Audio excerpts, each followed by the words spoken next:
mais de 20 anos espetaculares. O Octógono é o maior campo de provas para o MMA. Um lugar onde lutas monumentais e finalizações inesquecíveis transformam lutadores em lendas. Agora, para celebrar o maior evento da história do esporte, prepare-se para a contagem regressiva dos maiores lutadores do UFC de todos os tempos.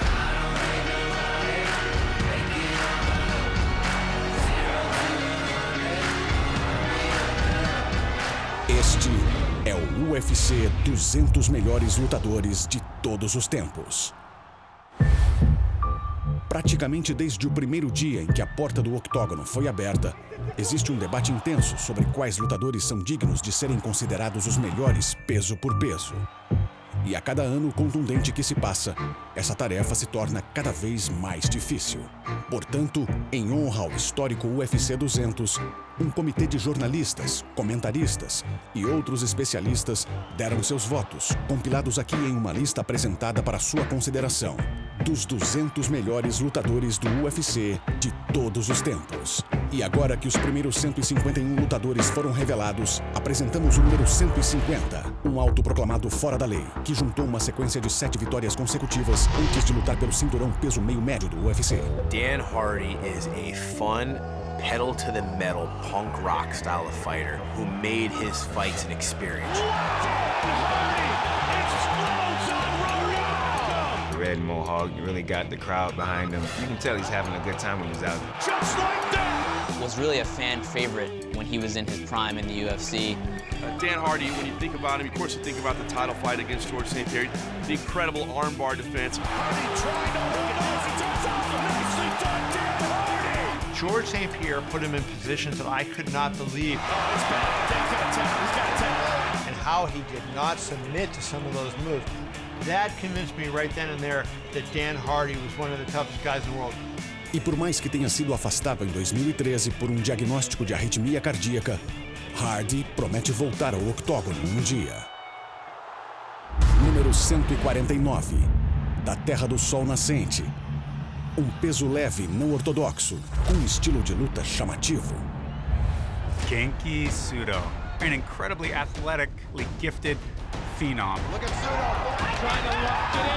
His ability to improvise, move on the fly, and I've yet to see anybody pop and lock in the middle of a fight. I don't know if he's breakdancing or fighting. Incredibly talented guy. Comes up with these crazy submission moves and distractions. Will suddenly go, oh, 2 fingers in front of your face and then go for a takedown. He has a ton of fun out there. There's no question about that. One of the pioneers of 155. He would hit you with a jab. Back. Bam! Oh, what? Did he just do that? Número 148. Um finalizador experiente conhecido como Quicksand, o areia movediça. Mike Pyle's a pioneer. He's a guy who's been doing it for a really long time and is now still doing it in his 40s. He's number 2, maybe 3 on the list of the smartest MMA people I've ever met. He really just has an understanding of the game. This guy has so much talent. His submission game is striking. He's a handful in the gym. To have this kind of staying power, to be at his age, still competing with athletes almost half his age. Número 147. Um campeão de judô descendente da Coreia do Sul com um inegável talento para dar show. This Sexyama, one of the most tanned, golden bodies you will ever find in mixed martial arts. Just a super tough guy. He just wouldn't quit, so I always admired that samurai spirit. Most memorable fight for me was when he was on top of Amir Sadallah, hitting him with elbows. I was calling the fight. He looks through the fence, and he sees Juliana Pena sitting there cage side and starts to flirt with her. And I ask her, is this working? And Juliana looks back at me and goes, yep. Número 146. Um praticante de jiu-jitsu altamente condecorado, que se tornou um dos finalizadores mais temidos do seu tempo. Very talented grappler who brought some decent striking to MMA, but a real doggedness as soon as he hit the mats. It's all over! He's some top-shelf Brazilian jiu-jitsu right there. He's was one of the best jiu-jitsu guys in the world for the longest time. Phenomenal guy, very smart mind, one of the smartest minds in MMA. Número 145. Natural de Iowa, vencedor de 3 prêmios de luta da noite. Spencer Fisher was a guy who could take a shot, but he also could give it. Nice elbow by Spencer. One of the most dynamic strikers, I think, that we've seen in the UFC. Great elbows, great kicks, fight at a very high pace.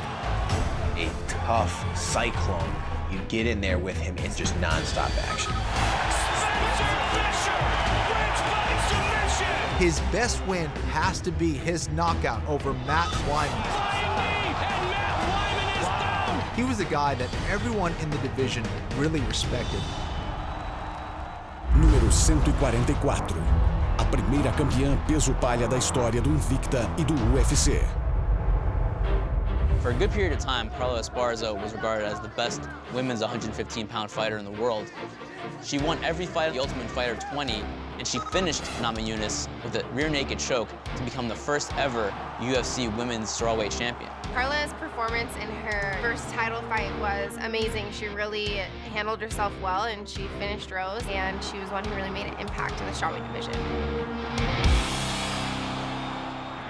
Número 143.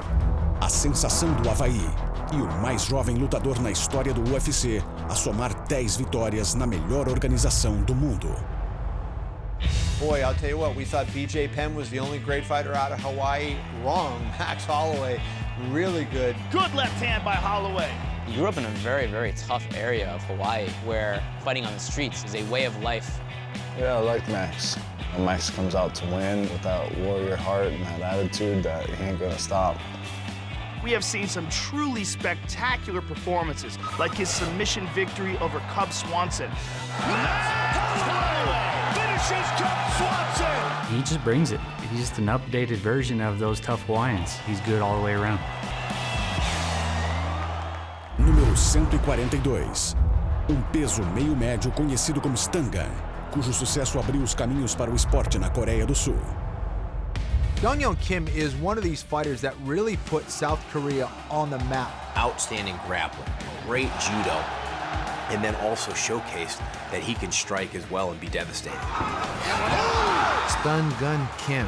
That guy is a knockout artist. Who could forget his spinning back elbow knockout of John Hathaway in Macau? It was nasty, it was beautiful, it was something we hadn't seen from him before. Just incredible. That was the first spinning back elbow knockout that we had ever seen in the UFC. To have him come out of Korea and represent that country, great for our sport to be able to have a guy like him. Número 141. O vencedor peso galo da 14ª temporada do The Ultimate Fighter, que rapidamente se tornou um dos lutadores mais dinâmicos da categoria peso mosca. It is all over! John Dodson! John Dodson's like a ball of energy. The guy doesn't stop hopping, he doesn't stop moving. Go, go, go, go, go, go, go. Little Ninja Turtle. He's very acrobatic, very athletic. The little slips off everything. He can explode with big punches. He's got great wrestling. The guy goes in there and knocks people out. He's got intuitive counter ability. John Dodson is a tremendous fighter, the magician, and he has moves that other fighters can't even think of doing, and he has fast hands, and he has a lot of power. Wow! Left hand is outside him again! Looking to finish it right here! John, the magician Dodson! Número 140. Uma canadense pioneira na popularização do MMA feminino. Sarah Kaufman is an important figure in the history of women's mixed martial arts. She was the first Strikeforce women's bantamweight champion. She came into the UFC a very good striker, very good hand. Women had to fight 3-minute rounds in the early days. Sarah Kaufman was very vocal as saying, we can fight for 5 minutes too. Don't treat us like we're the little stepsisters here. Número 139. Peso pesado japonês que com seu judô impiedoso gerou reconhecimento mundial. Tsuyoshi Kosaka, one of the most prolific Japanese heavyweight fighters out there. Tsuyoshi Kosaka, TK as we call him, because a lot of people have problems pronouncing that name. A Gotokan judo black belt.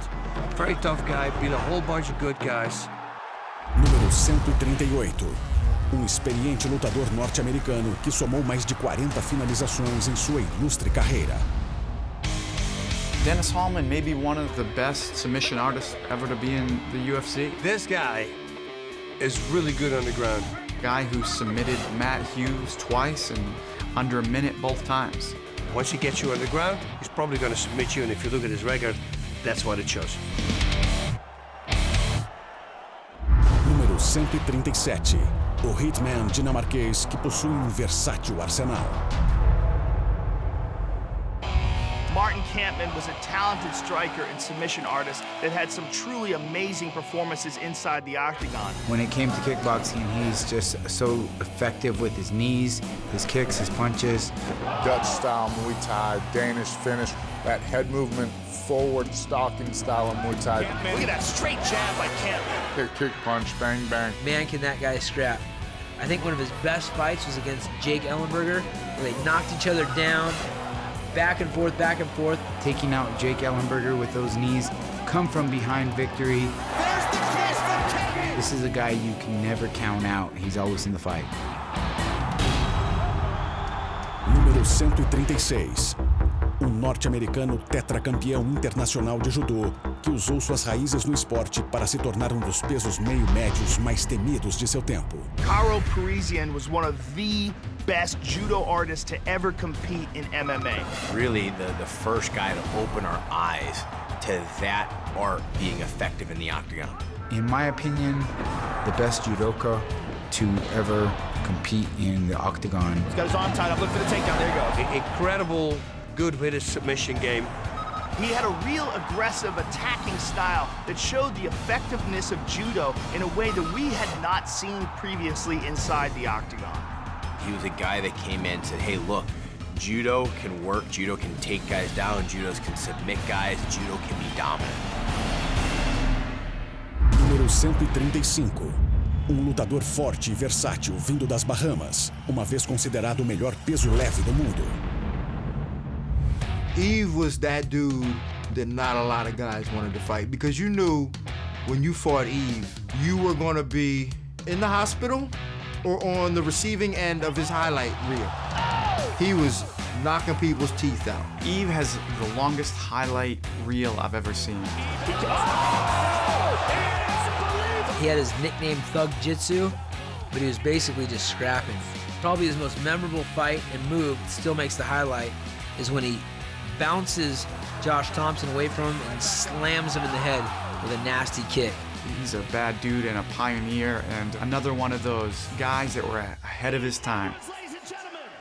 Número 134. Brasileiro faixa preta de jiu-jitsu, com vitória sobre 3 campeões do UFC em seus 16 anos de carreira. Renato Babalu Sobral is a real pioneer of mixed martial arts. He had outstanding striking and very good submission skills, but what took a lot of people by surprise was his wrestling skill. Good wrestling, he trained wrestling in Brazil, and a good kickboxing. Babalu!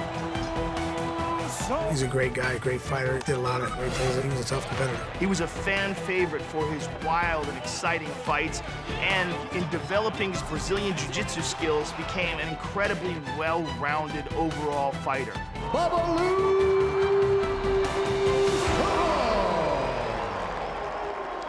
Número 133. Recipiente da condecoração Silver Star das Forças Armadas dos Estados Unidos por seu serviço a seu país. E suas contribuições ao esporte nunca serão esquecidas. Brian, the All-American Stan. That dude was so perfect. Is there anything that Brian Stan has ever done that he wasn't excellent at? I don't even know if he knows how to do anything wrong. Brian Stan is a war hero. He was an exciting, successful fighter in the WEC and the UFC.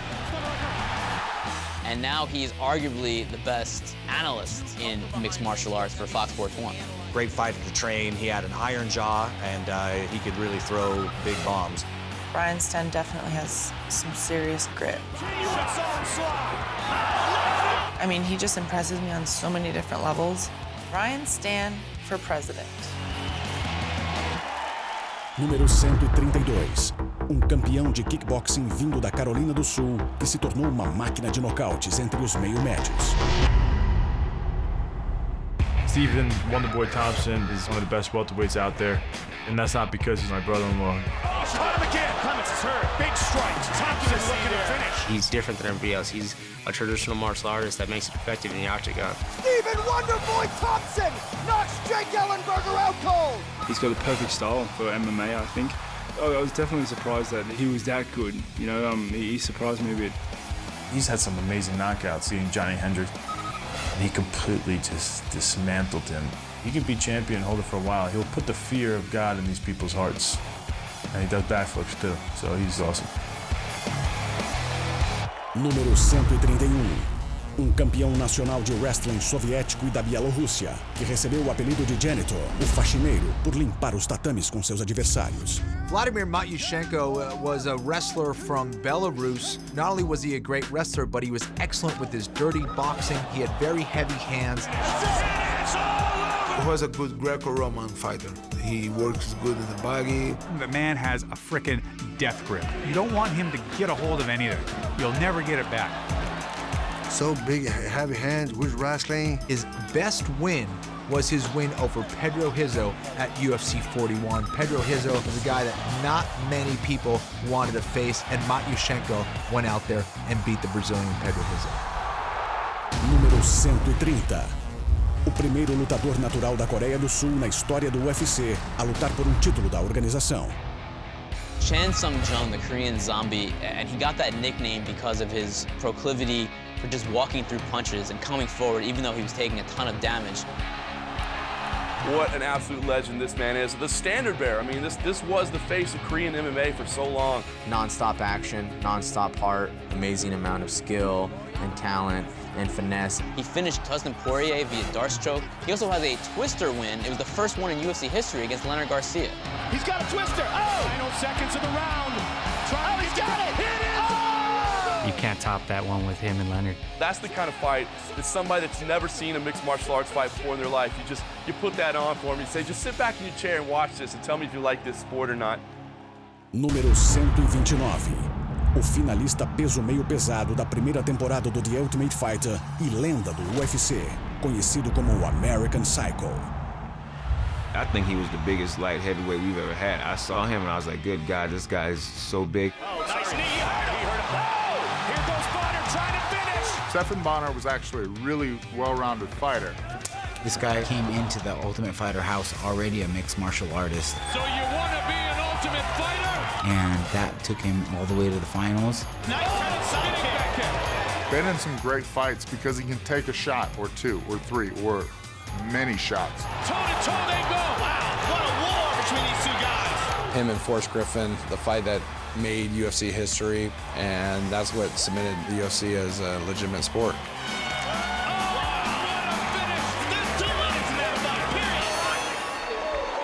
Número 128.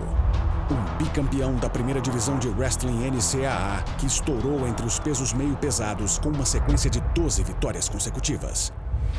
Ryan Bader has done something that no one ever thought was possible, and that's make us talk about him. He beat Vinny Magalhaes to win Ultimate Fighter 8, and since then he's been one of the top light heavyweights in the world. Bader has a ton of heart. He's a great wrestler also. High pedigree wrestler, big right hands, crisp, sharp boxing.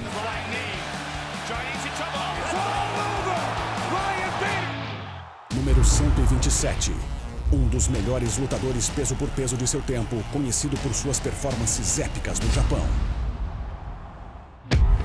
I remember watching Sakurai on old VHS tapes back in the day. Sakurai was an absolute bona fide star, not just in his results, but the way he went about it. Bam! Dynamite all over Antic's shit. When he fought with intelligence, he was aggressive, he was a pure predator. He was one of the first guys from Japan who put everything together. He was the guy who could do submissions and striking, flying knees, just an all-round fighter. It doesn't even look like he's trying that hard. Número 126. Campeão de boxe de Indiana e finalista do The Ultimate Fighter que coletou 10 bônus de performance dentro do octógono. Chris Lytle, lights out, the bonus machine. One of the most exciting fighters on the planet. Chris Lytle submits Brian Foster. He had 10 performance bonuses, and every fight Lytle's in, guaranteed to be exciting. Whether he wins or loses the fight, how he is as a person, how he is as a man, you go and you go, wow, this is a fighter that I want my kids to follow. Lytle's got a guillotine. Chris Lytle has won his final UFC fight. Went out and he beat Dan Hardy and he retired right there. I love being part of the UFC more than anything in my life, except for one thing, and that's my family. In a special moment afterwards, brought his whole family in the cage with him as well to celebrate his final fight in the UFC. What a classy way to go out in the sport. Número 125. Wrestler de Indiana que com 17 vitórias consecutivas se tornou dos maiores lutadores de seu tempo da categoria peso meio médio. John Fitch is a put on his hard hat, bring his lunchbox to work, blue collar style of fighter. Fitch looking to finish, teeing off. He's a great wrestler, you can't take him down. Once his hand game became better, he would just stand there and strike with you, and then realized as he got later in his career, hey, I gotta start working on my submission game. Every fighter you talk to, if they know that they're going to have to face John Fitch, they know they're going to be in for a fight. Eric Silva is getting absolutely battered here. John Fitch put on one of the most spectacular title fights we've ever seen with George St. Pierre. Just an absolute brawl that went the full 5 rounds. Número 124. Texano com arsenal diversificado que teve sucesso nos anos de formação do UFC. He was a good striker, he's a good kickboxer. You know, he's good at moving around and good at submissions too. And then on top of that, he was a great wrestler. So it was hard to take him down. Guy Messner came from that old school lion's den mindset. It was kind of a grapple brawl. Has fought everyone. Chuck Liddell, Vanderlei Silva, Boss Rutten, Simi Schilt. Brawls with all of these fighters. The highlight of Guy Messner's career, of course, would be the submission win over Tito Ortiz.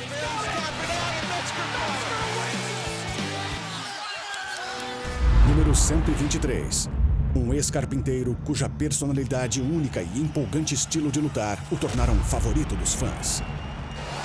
Clay Guida, freaking crazy wild man. I don't know another word to describe Clay Guida other than frenetic. When he comes out to the octagon, he's jumping and spitting and burping and getting slapped in the face by his brother. He's just a total rock star. That dude's just an animal, you know, that will never stop moving. You know, he's always coming in great condition. He's always ready to scrap it out. Número 122. Lutador que superou vício para tornar-se imortal dentro do octógono, fazendo lutas cheias de ação. Matt Brown, the immortal, the guy you just can't put him away. He's always there. Nice reversal by Brown. He has a wild, crazed, kamikaze, blitzkrieg Muay Thai style that is just so exciting to watch. That guy was born to fight. He is just a freaking master of violence. Brown's all over him. He has no stop. He walks forward. Right hand to the head and a nice knee. And Matt Brown's all over him. He's out. Matt Brown overdosed on heroin and he was declared clinically dead. And to this day, he credits that moment for waking him up and getting his life back together and turning himself into what's now become one of the most exciting fighters in the UFC. Número 121. O vencedor peso meio médio da segunda temporada do The Ultimate Fighter, que em seguida conquistou a categoria peso leve. Joe Daddy Stevenson, like you could just look at that guy and know he was a fighter. I don't think a lot of people know just how great of a jiu-jitsu player he really is. Joe Stevenson chokes out Grayson Tebow. Did a lot of innovative things, the way he combined his striking and his grappling together. This guy's just a little powerhouse. Got a thick neck, and he's built like a tree stump. And Stevenson pushing forward. The thing that I'll always remember Joe Daddy Stevenson for was the back-to-back fight of the night against Diego Sanchez and Nate Diaz. It goes to show you what kind of action-packed fighter you can be. Número 120. Guerreiro que se tornou o primeiro lutador campeão peso médio do UFC. Dave Manet is actually the UFC's first middleweight champion, and prior, he had already amassed 39 fights on his record. That is unbelievable. He was somebody that came up in wrestling, ended up cross-training in Muay Thai, and really ended up adding a very good submission game as well to really be a well-rounded fighter. Oh, there's a knee that connects. He really did possess all of the qualities that you would like to see an MMA fighter possess. There's a big shot and another right by Manet. There's another knee. He was very well-rounded, and that grinding decision win over Gil Castillo has to be his best performance in the octagon.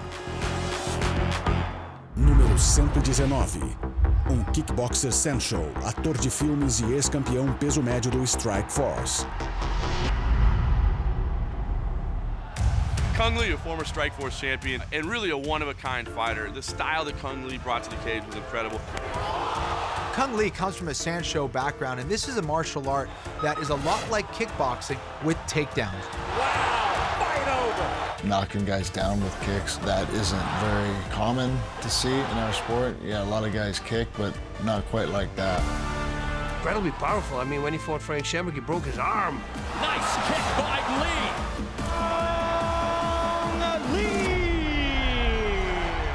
Número 118. Ex-campeão mundial de wrestling e medalhista de prata olímpico que escapou de Cuba para tornar-se striker de nível mundial dentro do octógono. Yoel Romero is one of the most gifted athletes we have ever seen walk into the octagon. I never saw nobody like him. One of the best wrestlers ever to step foot in mixed martial arts.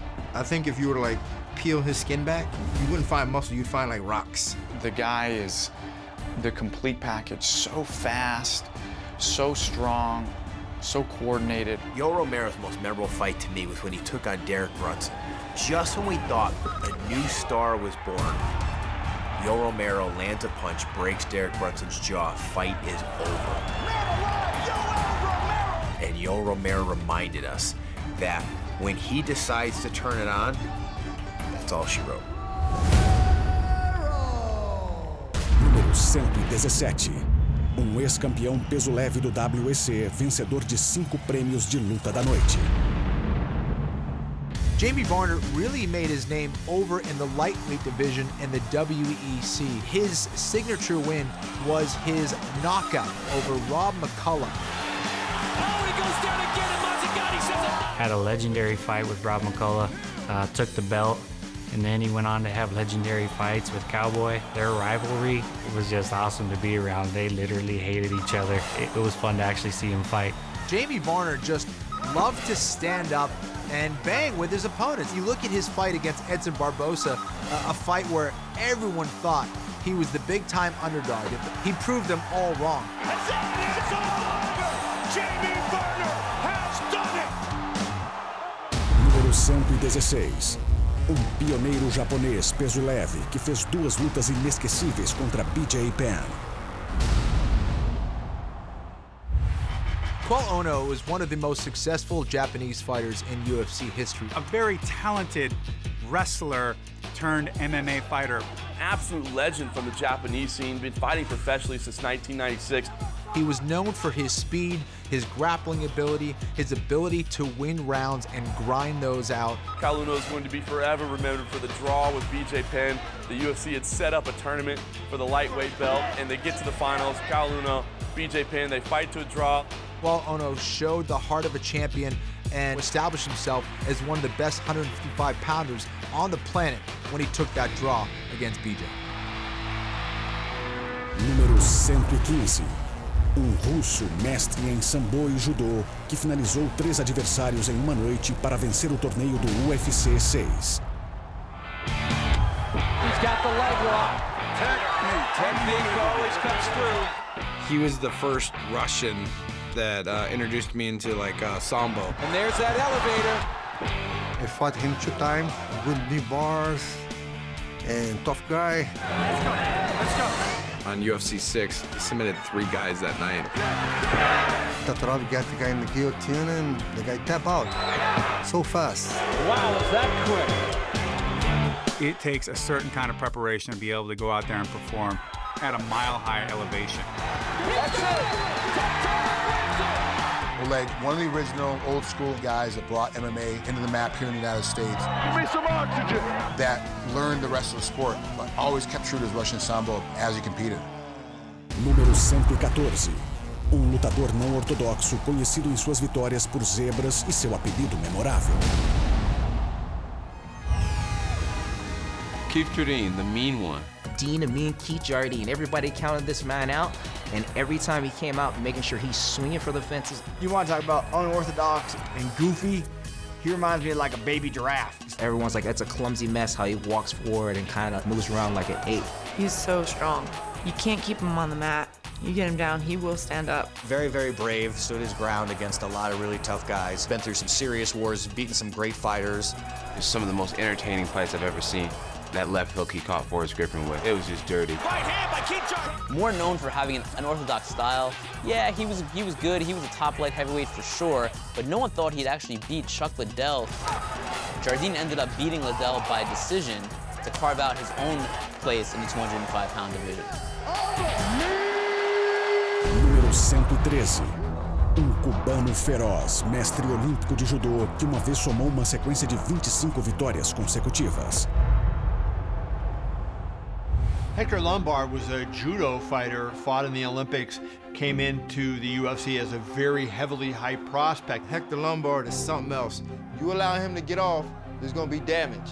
He had dynamic hands and was a finisher. Genetically, the guy is a freak. He trains the way he fights, which can be scary. He got a punching power that can really knock out King Kong. And he can box, and his grappling, oh man, is good.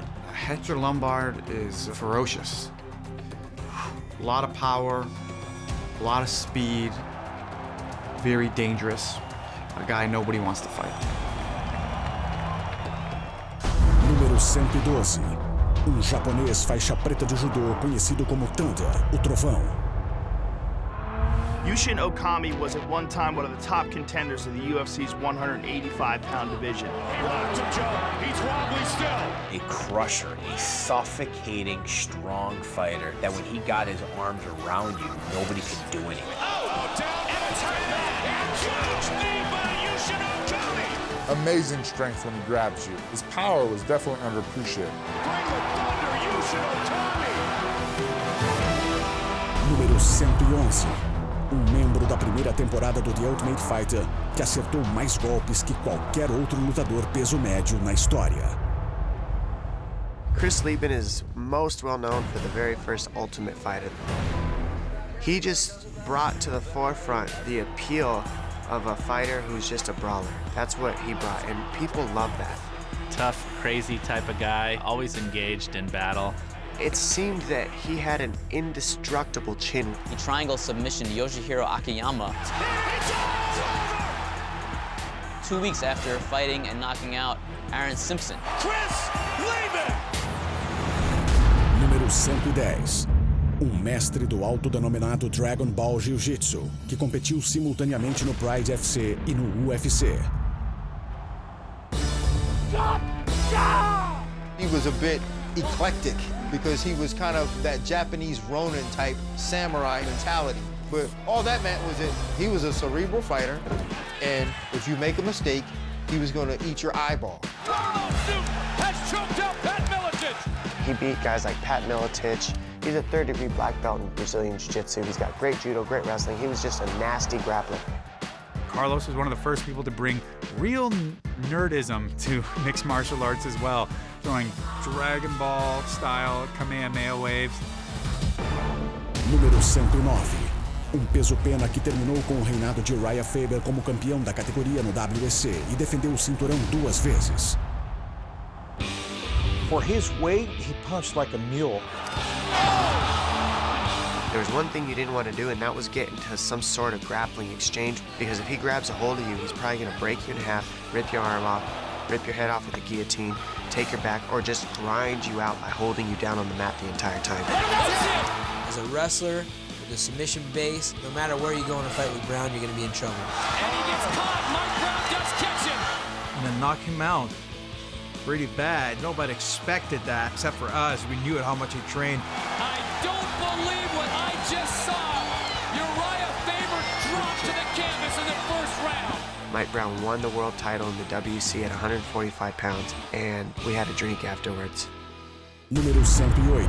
Direto da Holanda, ex-campeão do Dream e do Strike Force, que se tornou desafiante entre a elite dos pesos médios do UFC. Gegard Mousasi was a champion in Dream.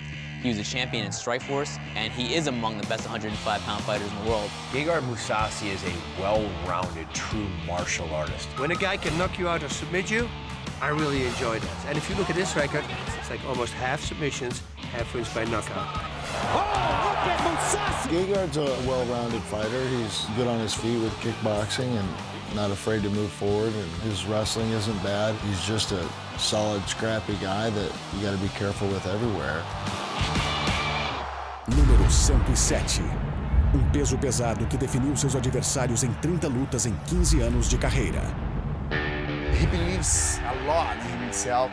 He put a lot of pressure against his opponents. Doesn't matter what happened during the fight, he's gonna come towards you and he's going to keep doing that. He has had some amazing knockouts inside the octagon, like his spectacular KO of Brendan Shaw. Big Rockwell by knockout!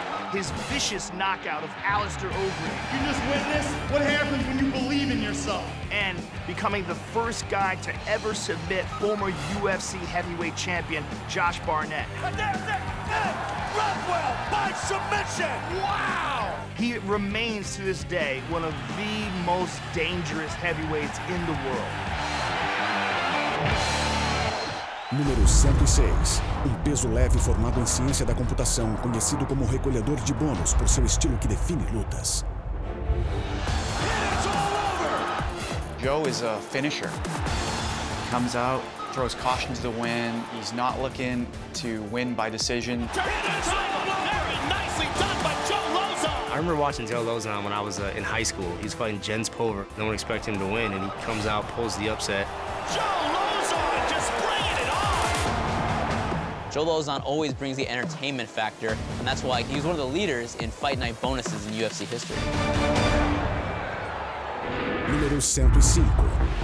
Veterano do The Ultimate Fighter, que participou da maior trilogia peso leve de todos os tempos. Gray Maynard was actually considered the best lightweight in the world for a period of time. He owns wins over huge names like Nate Diaz, Jim Miller, Frankie Edgar, Roger Huerta. Gray Maynard, high-level wrestler. He is the bully. He's the kind of guy that makes it fun. Gray Maynard and Frankie Edgar had an awesome trilogy. The first one was all about wrestling. Gray proved to be the bigger, stronger wrestler.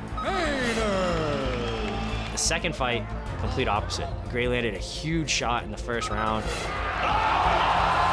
Gray Maynard, what made him great, I think, is the power in his hands. You know, he definitely had a lot of pop in his hands. He's a very big guy for 155. Third fight, Gray landed a big shot early on. He rocked him pretty good in the second and third fight in the first rounds, both of them. Especially early in the fight, he had a lot of power, and that's something that you had to really be worried about. Número 104. Wrestler de calibre olímpico que lutou 3 vezes por título do UFC e levou o ato de falar besteiras a novo nível. Chael Sonnen, Mr. Loudmouth himself. Chael Sonnen's a pioneer in the sport. Chael Sonnen was the greatest talker in UFC history. You know who? How you gonna deal with the man of steel? He wrote a lot of checks with his mouth that his ass couldn't cash. He's a guy that has been able to get himself some of the most lucrative opportunities against some of the biggest fighters on the planet. Sometimes it's not just about how you fight, it's about how you talk. I'm like John Jones, I sound like Sean Combs, and I got trombone-sized stones like John Holmes. Just a hard guy to deal with because he's over you like white on rice. You go, wah. He's a ridiculously good wrestler. His power double is amongst the best in the sport. He's got great stand-up, a great chin. Anderson Silva, you absolutely suck. Trying to get ratings, trying to do everything he can do to give himself an advantage.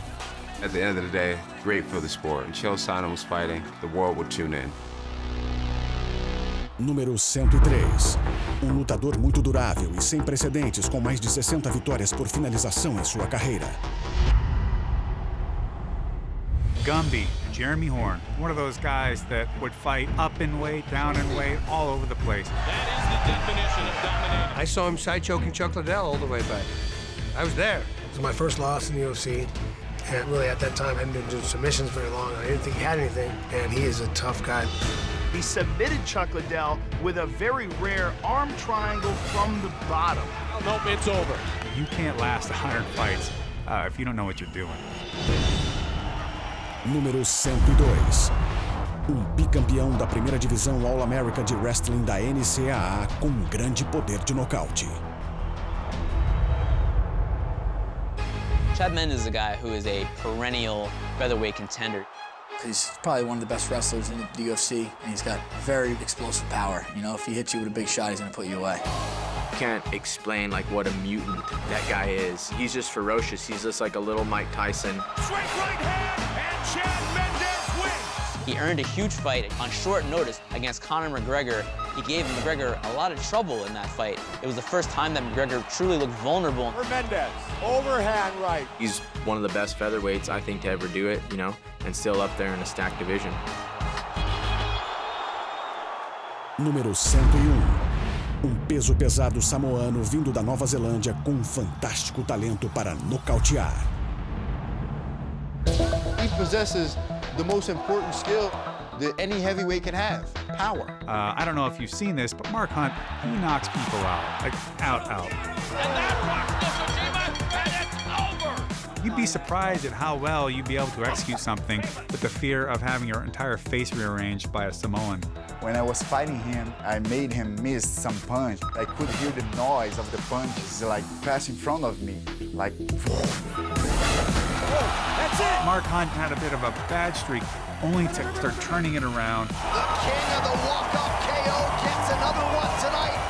He's made that feel-good story, that Cinderella story, coming out of nowhere to fighting for the title and still making a name for himself. No próximo UFC 200 melhores lutadores de todos os tempos, veremos os lutadores do Top 100. O Muscle Shark, o Smashing Machine, o King of the Streets, Cowboy e muitos outros. Este é o UFC 200 melhores lutadores de todos os tempos.